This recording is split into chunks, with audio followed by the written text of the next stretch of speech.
Welcome to wishful ಅಡುಗೆ ಮನೆ. ನೋಡಿ, ಇವತ್ತು ನಾವು ಇಲ್ಲೊಂದು ಮಣ್ಣಿನ ಪಾತ್ರೆನ ತಗೊಂಡಿದ್ದೀವಿ. ಮಣ್ಣಿನ ಪಾತ್ರೆಯಲ್ಲಿ ಇವತ್ತೊಂದು ತುಂಬಾ ಡಿಫ್ರೆಂಟು, ಯುನೀಕು, ಟೇಸ್ಟಿ ಮತ್ತೆ ಅಥೆಂಟಿಕ್ ವೇ, ಹಳಿ ಕಾಲದಲ್ಲಿ ಮಾಡ್ತಿದ್ರಲ್ಲ ಆ ರೆಸಿಪಿನ ಇವತ್ತೇ ನಾವು ಇಲ್ಲಿ ಮಾಡ್ತಾ ಇದ್ದೀವಿ. ಸೊ ಇದು ಮಣ್ಣಿನ ಪಾತ್ರೆ ಒಂದು ಸ್ವಲ್ಪ ಬಿಸಿ ಆದ ನಂತರ ಇದ್ರ ಒಳಗಡೆ ಒಂದು ಸ್ವಲ್ಪ ಎಣ್ಣೆನ ಹಾಕೋತಾ ಇರೋದು. 2-3 ಸ್ಪೂನ್ ಆಗೋಷ್ಟು ಎಣ್ಣೆನ ಹಾಕೊಂಡಿದೀವಿ. ನೋಡಿ, ಇಲ್ಲಿ ಸ್ವಲ್ಪ ಸಾಸಿವೆನ ಸೇರಿಸ್ಕೊಳ್ತಾ ಇದ್ದೀನಿ. ನೋಡಿ, ಸಾಸಿವೆ ಒಂದು ಸ್ವಲ್ಪ ಸಿಡಿಯಕ್ಕೆ ಸ್ಟಾರ್ಟ್ ಆದಮೇಲೆ ಬಿರಿಯಾನಿ ಎಲೆನ ಸೇರಿಸ್ಕೊಬೇಕು. ನೋಡಿ, ಇವಾಗ ಹಸಿ ಮೆಣಸಿನ್ಕಾಯಿನ ಕಟ್ ಮಾಡಿ ಹಾಕೊಳ್ತಾ ಇದ್ದೀನಿ. ಉದ್ದಕ್ಕೆ ಸೀಳ್ಬಿಟ್ಟು ಹಾಕೋಬೇಕು. ಸೊ ಇಷ್ಟು ದಿವಸ ನೀವು ಉತ್ತರ ಕರ್ನಾಟಕ ರೆಸಿಪಿನ ನೋಡಿದ್ದೀರಾ, ಇವತ್ತೇ ನೀವು ಹಾಸನ ಬೆಂಗಳೂರು ಸೈಡ್ ರೆಸಿಪಿನ ನೋಡ್ತಾ ಇದ್ದೀರಾ. ಇಲ್ಲಿ 4 ಈರುಳ್ಳಿನ ಉದ್ದಕ್ಕೆ ಕಟ್ ಮಾಡಿ ಹಾಕೊಳ್ತಾ ಇದ್ದೀನಿ. ನಿಮ್ಮ ಹತ್ರ ಮಣ್ಣಿನ ಪಾತ್ರೆ ಇಲ್ಲ ಅಂದರೆ ನೀವು ಡೈರೆಕ್ಟ್ ಇದನ್ನು ಕುಕ್ಕರಲ್ಲಿನೂ ಸಹ ಮಾಡ್ಕೋಬಹುದು, ಇಲ್ಲಾಂದರೆ ಕಡಾಯಿ ಅಥವಾ ದಪ್ಪ ತಳ ಇರೋ ಪಾತ್ರೆಯಲ್ಲಿನೂ ಸಹ ಮಾಡ್ಕೋಬಹುದು. ಫ್ಲೇಮನ್ನು ಮಾತ್ರ ಮೀಡಿಯಂ ಫ್ಲೇಮಲ್ಲಿ ಇಟ್ಕೋಬೇಕು. ಇವನ್ ನೀವು ಮಣ್ಣಿನ ಪಾತ್ರೆ ಯೂಸ್ ಮಾಡ್ತೀನಿ ಅಂದರೆ ಫ್ಲೇಮ್ ಒಂದೇ ಥರ ಇಟ್ಕೋಬೇಕು, ಜಾಸ್ತಿ ಕಡಿಮೆ ಮಾಡ್ಕೋಬಾರ್ದು. ಹೌದು, ಈ ಈರುಳ್ಳಿ ಚೆನ್ನಾಗಿ ಫ್ರೈ ಆಗಬೇಕು. ಹಸಿ ವಾಸನೆ ಎಲ್ಲ ಹೋಗಿ ಸ್ವಲ್ಪ ಕೆಂಪು ಕಲರ್ ಬರುತ್ತಲ್ಲ, ಆ ಕಲರ್ ಬರೋ ತನಕ ನಾವು ಫ್ರೈ ಮಾಡ್ಕೊಬೇಕು. ನೋಡಿ, ಈ ಥರ ಹುರ್ಕೊಂಡಿದ್ದೀನಿ. ನೋಡಿ, ಈ ಥರ ಹುರ್ಕೊಂಬರ್ಬೇಕು. ಇವಾಗ ನೆಕ್ಸ್ಟ್ ಏನೇನು ಹಾಕೋದು ಅಂತ ನೋಡೋಣ. ನೋಡಿ, ಇಲ್ಲಿ ಕ್ಯಾರೆಟನ್ನು ಸೇರಿಸ್ಕೊಳ್ತಾ ಇದ್ದೀನಿ. ಈ ಥರ ಉದ್ದಕ್ಕೆ ಕಟ್ ಮಾಡ್ಕೊಂಡ್ರೆ ನೋಡೋಕೆ ಕೂಡ ಚೆನ್ನಾಗಿರುತ್ತೆ, ಬೇಗ ಕೂಡ ಬೇಯುತ್ತೆ. ಬೀನ್ಸ್ ಕೂಡ ಸೇರಿಸ್ಕೊಳ್ತಾ ಇದ್ದೀನಿ. ನಿಮ್ಮ ಹತ್ರ ಯಾವ ತರಕಾರಿ ಇರುತ್ತೋ ಅದನ್ನು ಸೇರಿಸ್ಕೊಬೋದು. ನೋಡಿ, ಹೂಕೋಸನ್ನ ಹಾಕೊಳ್ತಾ ಇದ್ದೀನಿ. ನೋಡಿ, ಇವಾಗ ಆಲೂಗಡ್ಡೆನ ಕೂಡ ಕಟ್ ಮಾಡಿ ಸೇರಿಸ್ಕೊಳ್ತಾ ಇದ್ದೀನಿ. ನೋಡಿ, ಈ ಥರ ತರಕಾರಿ ಎಲ್ಲದನ್ನು ಸೇರಿಸ್ಕೊಬೇಕು. ನೋಡಿ, ಹಸಿ ಬಟಾಣಿ ಕೂಡ ಹಾಕ್ಕೊಳ್ತಾ ಇದ್ದೀನಿ. ನೋಡಿ, ಇಷ್ಟು ಹಾಕಿ ಸ್ವಲ್ಪ ಉಪ್ಪನ್ನು ಸೇರಿಸ್ಕೊಳ್ತಾ ಇದ್ದೀನಿ. ನಾನು ಇವಾಗ ಸ್ವಲ್ಪನೇ ಸೇರಿಸ್ಕೊಳ್ತಾ ಇದ್ದೀನಿ. ನಾವು ನೀಟಾಗಿ ಕೈ ಆಡಿಸ್ಕೊಬೇಕು. ಸೊ ನೋಡಿ, ಇಲ್ಲಿ ಲಿಡ್ಡನ್ನು ಕ್ಲೋಸ್ ಮಾಡಿಬಿಟ್ಟು ಇದನ್ನು ನಾವು 1 ನಿಮಿಷಕ್ಕೆ ಸ್ಟೀಮ್ ಮಾಡ್ಕೊಂಡು ಬರೋಣ. ಫ್ಲೇಮನ್ನು ಮಾತ್ರ ಮೀಡಿಯಂ ಫ್ಲೇಮಲ್ಲಿನೇ ಇಟ್ಕೊಳ್ಳಿ. ಸೊ ನೋಡಿ, ಒಂದು 2 ನಿಮಿಷ ಆಗಿದೆ. ಲಿಡ್ಡನ್ನು ತಕ್ಕೊಳ್ಳೋಣ. ಇದನ್ನು ಇವಾಗ ನೀಟಾಗಿ ಕೈ ಆಡಿಸ್ಕೋಬೇಕು. ತರಕಾರಿ ತುಂಬ ಬೇಯಿದ್ರೆ ಚೆನ್ನಾಗಿರಲ್ಲ. ಹೌದಾ? ಈ ನಾವು ಮಾಡೋ ರೆಸಿಪಿಗೆ ತುಂಬ ಬೇಯಬಾರ್ದು ತರಕಾರಿ, ಮೀಡಿಯಮ್ ಆಗಿ ಬೆಂದ್ರೂ ಚೆನ್ನಾಗಿರುತ್ತೆ. ಹೌದು, ಯಾಕಂದರೆ ಮತ್ತೆ ಇದು ನಾವೆಲ್ಲ ಮಸಾಲೆ ಎಲ್ಲ ಹಾಕಿದ ನಂತರನೂ ಬೇಯುತ್ತಲ್ಲ. ನೋಡಿ, ಇವಾಗ ಟೊಮೊಟೊನ ಕಟ್ ಮಾಡಿ ಸೇರಿಸ್ಕೊಳ್ತಾ ಇದ್ದೀನಿ. 2 ಟೊಮೊಟೊನ ಸೇರಿಸ್ಕೊಂಡಿದ್ದೀನಿ ನಾನು. ನೀಟಾಗಿ ಕೈ ಆಡಿಸ್ಕೊಬೇಕು ಟೊಮೊಟೊ ಹಾಕಿದ್ಮೇಲೆ. ಮಾಡ್ಕೊಂಡು ಇಟ್ಕೊಂಡ್ರು ಅಂತ ಅನ್ನದಲ್ಲಿನೇ ಇವತ್ತೇ ನಾವು ದಮ್ ಬಿರಿಯಾನಿ ಥರ ಮಾಡ್ಕೊತಾ ಇದ್ದೀವಿ. ಹೌದು, ದಮ್ ಕಟ್ಟಿ ತುಂಬ ಚೆನ್ನಾಗಿ ಬರುತ್ತೆ, ಟೇಸ್ಟ್ ಮಾತ್ರ. ನೋಡಿ, ಇವಾಗ ಟೊಮೊಟೊ ಕೂಡ ಸಾಫ್ಟ್ ಆಗಿದೆ, ತರಕಾರಿ ಕೂಡ ನೀಟಾಗಿ ಬೆಂದಿದೆ. ನೋಡಿ, ನಮಗೆ ತರಕಾರಿ ಇಷ್ಟರ ಮಟ್ಟಿಗೆ ಬೆಂದರೆ ಸಾಕಾಗತ್ತೆ. ಜಸ್ಟ್ ಕೈಯಲ್ಲಿ ಕಟ್ಟಾದರೆ ಸಾಕಾಗತ್ತೆ. ಇವಾಗ ನಾನು ಪುದೀನನ ಸೇರಿಸ್ಕೊಳ್ತಾ ಇದ್ದೀನಿ. ಸ್ವಲ್ಪ ಕೊತ್ತಂಬರಿನ ಸೇರಿಸ್ಕೊಳ್ತಾ ಇದ್ದೀನಿ. ಸ್ವಲ್ಪ ಅರಿಶಿಣದ ಪುಡಿನ ಹಾಕೋತಾ ಇರೋದು. ಇದಕ್ಕೆ ನೀವು ಬೇಕಂದರೆ ಒಂದು ಸ್ವಲ್ಪ ಕೆಂಪು ಖಾರದ ಪುಡಿನೂ ಹಾಕೋಬಹುದು, ಯಾಕಂದರೆ ಹಸಿ ಮೆಣಸಿನ್ಕಾಯಿನೂ ಹಾಕೊಂಡಿದ್ದೀವಿ. ಖಾರನ ನೋಡ್ಬಿಟ್ಟು ಹಾಕೊಳ್ಳಿ. ನಾನಿಲ್ಲಿ 1 ಸ್ಪೂನ್ ಆಗೋಷ್ಟು ಖಾರದ ಪುಡಿನ ಹಾಕ್ಕೊಂಡಿದ್ದೀನಿ. ಒಂದು ಅರ್ಧ ಸ್ಪೂನ್ ಆಗೋಷ್ಟು ಧನಿಯಾ ಪುಡಿನ ಸೇರಿಸ್ಕೊಳ್ತಾ ಇದ್ದೀನಿ. ಇದಕ್ಕೆ ಒಂದು ಸ್ವಲ್ಪ ಗರಂ ಮಸಾಲಾನ ಹಾಕೋತಾ ಇರೋದು, 1 ಸ್ಪೂನ್ ಅಷ್ಟು. ಬಿರಿಯಾನಿ ಮಸಾಲ ಪೌಡರ್ ತಗೊಂಡಿರೋದಲ್ಲ, 1 ಸ್ಪೂನ್ ಆಗೋಷ್ಟು ಬಿರಿಯಾನಿ ಮಸಾಲ ಇದೆ. ನಿಮಗೆ ಮನೇಲಿ ಮಾಡ್ಕೊಂಡಿರೋ ಪೌಡರ್ ಆದರೂ ಹಾಕೋಬಹುದು, ಶಾಪಲ್ಲಿ ತಂದಿರೋದು ಬೇಕಾದ್ರೂ ಹಾಕೋಬಹುದು. ಸೊ ರೆಡಿ ಇದ್ರೂ ನಡೆಯುತ್ತೆ, ಬಟ್ ಬಿರಿಯಾನಿ ಮಸಾಲ ಪೌಡರ್ ನೀವು ಕಂಪಲ್ಸರಿ ಹಾಕೊಳ್ಳಿ, ಯಾಕಂದರೆ ಅದರಿಂದ ತುಂಬ ಚೆನ್ನಾಗಿ ಟೇಸ್ಟ್ ಬರುತ್ತೆ. ನೀವು ಒಂದು ಸರ್ತಿ ಈ ಥರ ಮನೇಲಿ ಮಾಡ್ಕೊಂಡು ತಿಂದರೆ ನಾನು ಗ್ಯಾರಂಟಿ ಕೊಡ್ತೀನಿ, ನೀವು ಹೋಟೆಲಲ್ಲಿ ಬಿರಿಯಾನಿನೇ ತಿನ್ನಲ್ಲ, ಅಷ್ಟು ಚೆನ್ನಾಗಿರುತ್ತೆ ಇದು. ಇವಾಗ ಫ್ಲೇಮನ್ನು ನಾವು ಫುಲ್ ಲೋ ಫ್ಲೇಮಲ್ಲಿ ಇಟ್ಕೊಂಡು ಇವಾಗ ಇದ್ರ ಒಳಗಡೆ ನಾವು 1 ಕಪ್ಪದಷ್ಟು ಇಲ್ಲಿ ಮೊಸರನ್ನು ತಗೊಂಡಿರೋದು. ಮೊಸರು ಹುಳಿನ ಅಥವಾ ಸಪ್ಪೆ ಮೊಸರೇ. ನಾವು ಮೊಸರು ಹಾಕೋದ್ರಿಂದ ಪ್ರತಿಭಾ ಗ್ರೇವಿ ಚೆನ್ನಾಗಿ ಬರುತ್ತೆ. ಆ ಗ್ರೇವಿಗೋಸ್ಕರ ನಾವು ಮೊಸರನ್ನ ಇಲ್ಲಿ ಸೇರಿಸ್ಕೊಳ್ತಾ ಇದ್ದೀವಿ. ಆ ಗ್ರೇವಿ ಚೆನ್ನಾಗಿ ಬಂದಾಗ ರೈಸ್ಗೂ ಕೂಡ ಚೆನ್ನಾಗಿ ಹಿಡಿಯುತ್ತೆ. ಸೊ ನೋಡಿ, ಮನೆಯಲ್ಲಿ ಮೊಸರು ಇದ್ರೂ ನಾವು ಬರೇ ಮೊಸರು ಪರಾಟಕ್ಕೆ ಅದಕ್ಕೆ ಇದಕ್ಕೆ ಅಂತ ಹಾಕೊಂಡು ತಿಂತೀವಿ. ಸೊ ಒಂದು ಅನ್ನದ ರೆಸಿಪಿಗೂ ಇಲ್ಲಿ ಮೊಸರನ್ನ ನಾವು ಈ ಥರ ಯೂಸ್ ಮಾಡ್ಕೋಬಹುದು. ಇದರಿಂದ ಒಂದು ಸ್ವಲ್ಪ ಹುಳಿ ಅಂಶನೂ ಬರುತ್ತಲ್ಲ ಆಶಾ? ಹೌದು, ಹುಳಿ ಅಂಶನೂ ಬರುತ್ತೆ. ನಾವು ಫ್ಲೇಮ್ನ ಲೋ ಫ್ಲೇಮಲ್ಲಿ ಇಟ್ಕೊಂಡು ಹಾಕೋದ್ರಿಂದ ಮೊಸರು ಕೂಡ ಹಾಕಿದ್ಮೇಲೆ ಕೆಲವರು ಹೊಡೆಯುತ್ತೆ ಅಂತಾರಲ್ವಾ, ಆ ಥರ ಕೂಡ ಆಗಲ್ಲ. ಸೊ ನೋಡಿ, ಮೊಸರನ್ನ ಹಾಕಬೇಕಾದ್ರೆ ಫ್ಲೇಮನ್ನು ಲೋಲ್ಲಿ ಇಟ್ಕೊಳ್ಳಿ. ಒಂದು 5 ನಿಮಿಷ ಇವಾಗ ಬೇಯಿಸ್ಕೊಬೇಕು. ನಾನಿವಾಗ 1 ಸ್ಪೂನ್ ಆಗೋಷ್ಟು ಶುಂಠಿ ಬೆಳ್ಳುಳ್ಳಿ ಪೇಸ್ಟನ್ನು ಹಾಕ್ಕೊಳ್ತಾ ಇದ್ದೀನಿ. ನಾನು ಇವಾಗ ಹಾಕ್ಕೊಳ್ತಾ ಇದ್ದೀನಿ. ನಾವು ಮೊದಲೇ ಹಾಕಿದ್ರೆ ತಳ ಹಿಡಿಯುತ್ತೆ. ಓ ಹಂಗಾಗಿ ಇವಾಗ ಹಾಕೊಂಡು ಇದ್ರದ್ದು ಹಸಿ ವಾಸನೆ ಹೋಗೋ ತನಕ ಫ್ರೈ ಮಾಡ್ಕೊಬೇಕು. ನಾವು ಆದ್ರೂ ಉತ್ತರ ಕರ್ನಾಟಕದಲ್ಲಿ ಈ ತರ ಏನ್ ಮಾಡಲ್ಲ ಆಶಾ. ರೈಸ್ ಐಟಮ್ಸು ನಮ್ದು ರೈಸ್ ಐಟಮ್ಸೇ ಡಿಫ್ರೆಂಟು. ಸೊ ಇದೊಂಥರ ತಿನ್ನೋಕ್ಕೂ ಚೆನ್ನಾಗಿರುತ್ತೆ ನೋಡಿ. ಇಷ್ಟ ಆದ್ಮೇಲೆ ನಾವು ಅವಾಗಲೇ ಸ್ವಲ್ಪ ಉಪ್ಪು ಹಾಕಿದ್ವಲ್ವ, ಇನ್ನೊಂದು ಸ್ವಲ್ಪ ಟೇಸ್ಟ್ ನೋಡಿ ಉಪ್ಪನ್ನ ಸೇರಿಸ್ಕೊಬೇಕು. ಸೇರಿಸ್ಕೊಂಡು ನೀಟಾಗಿ ತಿರುಗಿಸ್ಕೊಬೇಕು.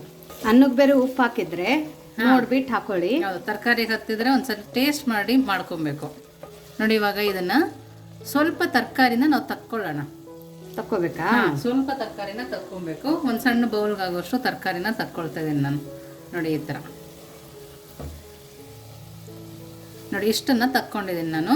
ನೆಕ್ಸ್ಟ್ ಏನು ಮಾಡೋದು ಅಂತ ನೋಡೋಣ ನೋಡಿ. ಇವಾಗ ಎಲ್ಲ ತರಕಾರಿನೂ ಈ ಥರ ಈಕ್ವಲ್ ಆಗಿ ಸಮ ಥರ ಮಾಡ್ಕೊಳ್ಳೋಣ ನೋಡಿ. ಈ ಥರ ಇವಾಗ ಇದ್ರ ಮೇಲ್ಗಡೆ ನಾವು ಮಾಡ್ಕೊಂಡ್ರು ಅಂತ ಅನ್ನನ ಉದುರಿಸ್ಕೋಬೇಕು. ಸೊ ನೋಡಿ, ಅನ್ನ ಒಂದು ಸ್ವಲ್ಪ ಮನೆಯಲ್ಲಿ ಬಿಡಿ ಬಿಡಿ ಥರ ಮಾಡೇ ಮಾಡ್ತೀವಿ. ಯಾವಾಗಲೂ ಅದೇ ಅನ್ನ ಅಂದ್ರೆ ಚಿತ್ರಾನ್ನ, ಪಲಾವು ಅಥವಾ ಲೆಮನ್ ರೈಸು, ಫ್ರೈಡ್ ರೈಸು ಈ ಥರ ಮಾಡ್ತೀವಿ. ಸೊ ಈ ಥರನೂ ನಾವು ಉಳಿದಿರೋದು ಅನ್ನದಿಂದ ಈ ಥರ ಒಂದು ರೆಸಿಪಿನೂ ಮಾಡ್ಕೋಬೋದು. ಬಿರಿಯಾನಿ ಅಂದರೆ ಎಲ್ಲರಿಗೆ ಏನು ಅನ್ಸುತ್ತೆ ಅಂದರೆ ಆಶಾ, ಅನ್ನನ ಕುದಿಸ್ಕೊಂಡು ತಕ್ಕೊಂಡು ಆಮೇಲೆ ಮಾಡಬೇಕು ಅಂತಾರೆ. ಸೊ ಅದು ತುಂಬ ಒಂದು ಸ್ವಲ್ಪ ಕಷ್ಟ ಅನಿಸುತ್ತೆ. ನೀವು ಕುಕ್ಕರಲ್ಲಿ ಬಿಡಿ ಬಿಡಿಯಾಗಿ ಅನ್ನನ ಮಾಡಿಕೊಂಡು ಈ ಥರನೂ ಹಾಕೋಬೋದು. ಬಟ್ ಅನ್ನ ಇದೇ ಥರ ನೋಡಿ, ಕೈಗೆ ಅಗಳತ್ತಿರಬಾರ್ದು ನೋಡಿ. ಇಷ್ಟು ಬಿಡಿ ಬಿಡಿಯಾಗಿ ಅನ್ನನ ಇರಬೇಕು, ಒಂದಕ್ಕೊಂದು ಅಂಟಿರಬಾರ್ದು ನೋಡಿ. ಈ ಥರ ಬಿಡಿಯಾಗಿ ಮಾಡ್ಕೊಳ್ಳೋಕ್ಕೆ ಒಂದು ಸ್ಪೂನ್ ಎಣ್ಣೆ ಹಾಕಿದ್ರೂ ಚೆನ್ನಾಗಿ ಬಿಡಿ ಬಿಡಿಯಾಗಿ ಬರುತ್ತೆ. ಹೌದಾ? ಕುಕ್ಕರಲ್ಲಿ ಅಂದರೆ ನೀವು ಅನ್ನ ಮಾಡಬೇಕು ಅಂದರೆ ನೀವು ಅದ್ರ ಒಳಗಡೆ ಒಂದು 2 ಸ್ಪೂನಷ್ಟು ಎಣ್ಣೆನ ಹಾಕಿಬಿಟ್ಟು ಆಮೇಲೆ ಅನ್ನನ ಮಾಡ್ಕೊಳ್ಳಿ, ಬಿಡಿ ಬಿಡಿಯಾಗಿ ಬರುತ್ತೆ. ಈಗ ನಂಗೆ ತರಕಾರಿ ಎತ್ತಿಟ್ಕೊಂಡಿದ್ವಲ್ಲ, ಅದನ್ನ ಈ ಥರ ಮಧ್ಯದಲ್ಲಿ ಸೇರಿಸ್ಕೊಬೇಕು. ಆವಾಗ ನಮ್ಮ ಅನ್ನಕ್ಕೆಲ್ಲ ನೀಟಾಗಿ ಹತ್ತುತ್ತೆ ನೋಡಿ. ಈ ಥರ ಸ್ಪ್ರೆಡ್ ಮಾಡ್ಕೊಬೇಕು. ಸೊ ಮಸಾಲೆ ಎಲ್ಲ ಅನ್ನಕ್ಕೆ ನೀಟಾಗಿ ಹತ್ತುತ್ತೆ. ಸೊ ನೋಡಿ, ಇವತ್ತೇ ನಾವು ಮಣ್ಣಿನ ಬಾಣಲೆಯಲ್ಲಿ ದಮ್ ಬಿರಿಯಾನಿನ ಮಾಡ್ತಾ ಇದ್ದೀವಿ. ಅದನ್ನು ರೆಡಿ ಅನ್ನದಿಂದಾನೇ ಮಾಡ್ತಾ ಇದ್ದೀವಿ. ಹೌದು. ಈಗ ಮತ್ತೆ ಮಿಕ್ಕಿರೋ ಅನ್ನನ ಸೇರಿಸ್ಕೊಬೇಕು ನೋಡಿ. ಈ ಥರ ಹಾಕೊಬೇಕು. ನಾನಿಲ್ಲಿ ಸ್ವಲ್ಪ ಪುದೀನ ಸೇರಿಸ್ಕೊಳ್ತಾ ಇದ್ದೀನಿ, ಹಾಗೇನೆ ಸ್ವಲ್ಪ ಕೊತ್ತಂಬರಿ ಕೂಡ ಸೇರಿಸ್ಕೊಳ್ತಾ ಇದ್ದೀನಿ. ಇಲ್ಲಿ ಸ್ಪೆಷಲ್ ಅಂದ್ರೆ ಪ್ರತಿಭಾ, ಹಾಲೊಳಗಡೆ ಕೇಸರಿನ ನೆನೆಸ್ಕೊಂಡಿದೀವಿ. ಓಕೆ, ಅದನ್ನ ಈ ತರ ಹಾಕೊಬೇಕು. ಕೇಸರ್ ಇಲ್ಲ ಅಂದ್ರೆ ಏನ್ ಮಾಡೋದು ಆಶಾ? ಎಲ್ಲಾರ ಹತ್ರ ಕೇಸರ್ ಅವೈಲೇಬಲ್ ಇರಲ್ಲ. ಕಲರ್ ಕೂಡ ಹಾಕೊಳ್ತಾರೆ ಕೆಲವರು, ಇಲ್ಲಾಂದ್ರೆ ಅರಿಶಿನ ಪುಡಿನೂ ಹಾಕೊಬಹುದು. ನೋಡಿ, ಕಲರ್ ಹಾಕೊಳ್ಳೋದ್ಕಿಂತ ನೀವು ಮನೆಯಲ್ಲಿ ಕೇಸರ್ ಇಲ್ಲ ಅಂದ್ರೆ ಬಿಸಿ ಹಾಲಕ್ಕೆ ಒಂದ್ ಸ್ವಲ್ಪ ಅರಿಶಿನದ ಪುಡಿನ ಸೇರಿಸ್ಬಿಟ್ಟು ಹಾಕೋಬಹುದು. ಹೌದು. ನಾನಿಲ್ಲಿ ಒಂದು ಅರ್ಧ ಹೋಳು ನಿಂಬೆಹಣ್ಣನ್ನ ಹಿಂಡ್ಕೊಳ್ತಾ ಇದ್ದೀನಿ. ಮೇಲೆ ಹುಳಿ ಹುಳಿ ಇದ್ರೂ ಕೂಡ ತುಂಬಾ ಚೆನ್ನಾಗಿರುತ್ತೆ. 1 ರಿಂದ 2 ಸ್ಪೂನ್ ಆಗೋಷ್ಟು ತುಪ್ಪನ ಸೇರಿಸ್ಕೊಳ್ತಾ ಇದೀವಿ. ತುಪ್ಪ ಸೇರಿಸ್ಕೊಳ್ಳೋದ್ರಿಂದ ಕೂಡ ತುಂಬಾನೇ ಚೆನ್ನಾಗಿರುತ್ತೆ ಟೇಸ್ಟ್ ಪ್ರತಿಭಾ. ನೋಡೋಕ್ಕಂತೂ ಇಷ್ಟು ಚೆನ್ನಾಗಿ ಅನಿಸ್ತಾ ಇದೆ. ನಿಜವಾಗ್ಲೂ ಹೇಳ್ತೀನಿ, ನಾವು ಇಷ್ಟೆಲ್ಲ ಅಡುಗೆ ಮಾಡಿದ್ದೀವಿ ಈ ಮಣ್ಣಿನ ಪಾತ್ರೆಯಲ್ಲಿ. ಇವತ್ತು ನಾವು ಅಡುಗೆ ಮಾಡ್ತಾ ಇದ್ದೀವಲ್ಲ, ಇದನ್ನ ನೋಡಿಬಿಟ್ಟು ಇವಾಗಲೇ ಬಾಯಿಂದ ನೀರು ಬರ್ತಾ ಇದೆ. ಆ ಕಲರು, ಆ ಘಮ, ಈ ಟೆಕ್ಸ್ಚರು ತುಂಬ ಪರ್ಫೆಕ್ಟಾಗಿದೆ. ಎಲ್ಲರ ಮನೆಯಲ್ಲಿನೂ ನಮ್ದೊಂದು ಮಣ್ಣಿನ ಪಾತ್ರೆ ಅಂತಾನೆ ಇರಬೇಕು. ಯಾಕಂದ್ರೆ ಇದು ನಮ್ಮ ಕಲ್ಚರು, ನಮ್ಮ ಸಂಸ್ಕೃತಿ, ಹಳೆ ಕಾಲಿಂದ ಬಂದಿರೋಂಥ ನೋಡಿ. ಈ ಥರದ್ದೊಂದು ಅಲ್ಯೂಮಿನಿಯಂ ಫಾಯಿಲ್ ತಗೊಂಡಿರೋದು. ಸೊ ಅಲ್ಯೂಮಿನಿಯಂ ಫಾಯಿಲನ್ನು ನಾವು ಈ ಥರ ನೀಟಾಗಿ ಇದಕ್ಕೆ ಕ್ಲೋಸ್ ಮಾಡ್ಕೋಬೇಕು. ಅಲ್ಯೂಮಿನಿಯಂ ಫಾಯಿಲ್ ಇಲ್ಲ ಅಂದರೆ ಆಶಾ, ಇಲ್ಲ ಅಂದ್ರೆ ಅದೇ ಗೋಧಿ ಹಿಟ್ಟನ್ನ ಅಥವಾ ಮೈದಾ ಹಿಟ್ಟು ಯಾವ್ದಾರು ಉಳಿದಿರುತ್ತಲ್ಲ ಮನೇಲಿ ಇಟ್ಟು, ಅದನ್ನ ಈ ತರ ಫುಲ್ ಕವರ್ ಮಾಡ್ಕೊಂಡು ಲಿಡ್ ಅನ್ನ ಕ್ಲೋಸ್ ಮಾಡ್ಕೊಬಹುದು. ಓಕೆ. ಸೊ ನೋಡಿದ್ರಲ್ಲ ನೀವು, ಬಿರಿಯಾನಿ ಮಾಡ್ಬೋದು ಎಷ್ಟು ಈಸಿ ಅಂತ. ಫ್ಲೇಮ್ ನಮ್ಮ ಹತ್ರ ತುಂಬಾ ಲೋ ಫ್ಲೇಮಲ್ಲೇ ಇಟ್ಕೊಬೇಕು. 5 ರಿಂದ 10 ನಿಮಿಷ ಸಾಕಾಗತ್ತೆ ನೋಡಿ. 10 ನಿಮಿಷ ಆಗಿದೆ. ಇವಾಗ ಲಿಡ್ನ ಓಪನ್ ಮಾಡಿ ನೋಡೋಣ.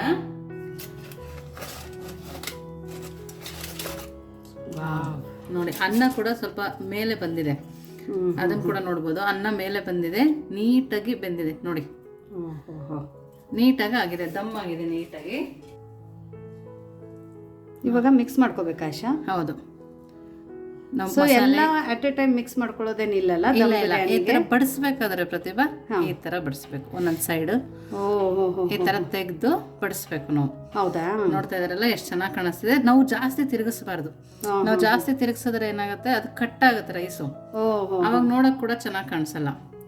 ಈ ತರನೇ ಬಡಿಸ್ಬೇಕು. ನಾವೆಲ್ಲ ಮಿಕ್ಸ್ ಮಾಡಿದಂದ್ರೆ ಅದು ನೋಡಕ್ ರಿಚ್ ಆಗೋ ಕಾಣಿಸಲ್ಲ. ಅದು ಒಂಥರ ದಮ್ ಬಿರಿಯಾನಿ ಅಂತಾನು ಅನ್ಸಲ್ಲ, ಮುದ್ದೆ ಮುದ್ದೆ ತರ ಆಗ್ಬಿಡುತ್ತೆ. ಸೊ ನಾವು ಇದೇ ತರ ಬಡಿಸ್ಕೊಳ್ಳೋಣ. ಇವಾಗ ರಾಯ್ತ ಮಾಡೋದು ನೋಡೋಣ ಪ್ರತಿಭಾ. ಓಕೆ, ಇದನ್ನ ಪಕ್ಕಕ್ಕೆ ಇಡೋಣ. ನೋಡಿ ಇಲ್ಲಿ ರೈತಾಕ್ಕೆ ಗಟ್ಟಿ ಮೊಸರನ್ನ ತಗೊಂಡಿರೋದು. ನಿಮ್ಮ ಹತ್ರ ಎಷ್ಟು ಗಟ್ಟಿ ಮೊಸರಿದೆ ಅಷ್ಟು ಗಟ್ಟಿ ಮೊಸರನ್ನ ಬಳಸಿ. ಮೊಸರು ಮಾತ್ರ ಜಾಸ್ತಿ ಹುಳಿ ಇರಬಾರ್ದು.